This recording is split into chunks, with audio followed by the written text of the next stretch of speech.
Premium triplex villas at Kollur, APR Projects.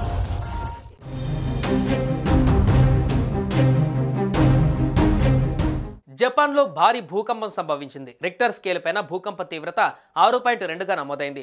జపాన్లోని క్యూషాలో బుధవారం సాయంత్రం 7:34 భారీ తీవ్రతతో భూకంపం సంభవించింది. ఇప్పటికే వరుస భూ ప్రకంపనలతో మయన్మార్ వణికిపోయింది. మార్చి 26వ తేదీన మయన్మార్, థాయిలాండ్లో 7.7 తీవ్రతతో భూకంపం సంభవించిన 4-5 రోజులకే జపాన్లో భూకంపం సంభవించడం తీవ్ర భయాందోళనకు గురిచేస్తుంది. ఇకపోతే మయన్మార్, థాయిలాండ్లో సంభవించిన భూకంపం కారణంగా పెద్ద ఎత్తున ప్రాణ నష్టం, విధ్వంసం సంభవించింది. ముఖ్యంగా మయన్మార్లో మృతుల సంఖ్య 3000 దాటింది. ఇదిలా ఉంటే రాబోయే ప్రళయం పైన సైంటిస్టులు చేస్తున్న హెచ్చరికలు భయంతో వణికిలా చేస్తున్నాయి. ఈసారి ఏకంగా క్వేక్ రాబోతుందని అంటున్నారు. ఆ మెగా క్వేక్తో జపాన్లో 3 లక్షల మంది మరణిస్తారని అంచనా వేస్తున్నారు. 12 లక్షల మందికి పైగా నిలువ నీడ లేకుండా పోతారని చెబుతున్నారు.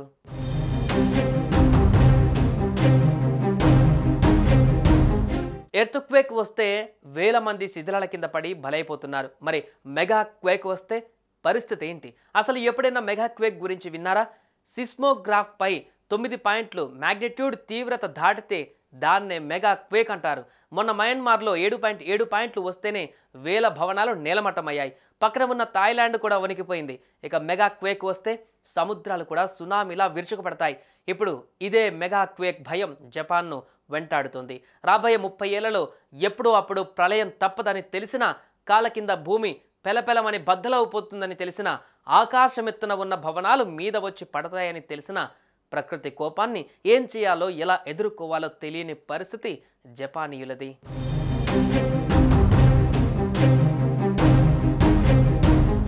వార్తా సంస్థ AFP నివేదిక ప్రకారం మెగా క్వేక్ వస్తే జపాన్లో 3 లక్షల మంది వరకు చనిపోతారని అంచనా వేస్తున్నారు.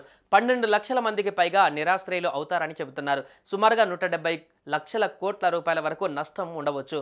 శీతాకాలం రాత్రి సమయంలో భూమి బద్దలవుతుందని, ఆ తర్వాత సునామీ పడగ విప్పి విరుచుకుపడుతుందని అంచనాలు వినిపిస్తున్నాయి. నామ్కై ట్రాఫ్ కేంద్రంగా ఈ మెగా క్వేక్ వస్తుందని అంటున్నారు. టోక్యో నుంచి క్యుషా ద్వీపం దాకా సముద్రం లోపల 900 కిలోమీటర్ల పొడవుండే భారీ గుండాన్నే నాంకై ట్రాఫ్ అంటారు. ఇక్కడే యురేషియన్ టెక్టానిక్ ప్లేట్ల కిందకు ఫిలిప్పీన్స్ సీ ప్లేట్ చొచ్చుకు వెళుతుంది. దీంతో అవి ఒకదానికొకటి క్యాష్ అయినప్పుడు సిస్మోగ్రాఫ్ పైన 9 పాయింట్లకు మించి మెగా క్వేక్ పడుతుంది. రాబోయే 30 ఏళ్లలో ఏ క్షణంలోనైనా ఇది సంభవించవచ్చని సైంటిస్టులు చెబుతున్నారు. ఈ యురేషియన్ ప్లేట్ల మీదే జపాన్ ఉండడం వాళ్లకు దినదిన గండంగా మారింది.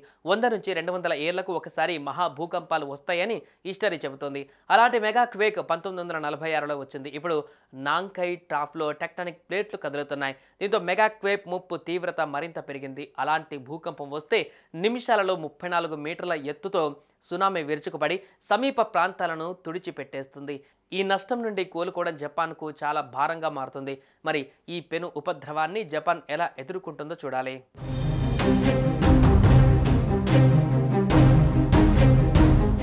సుమన్ టీవీలో మీ పర్సనల్ అండ్ బిజినెస్ ప్రమోషన్స్ కోసం కింది నెంబర్కి కాంటాక్ట్ చేయండి.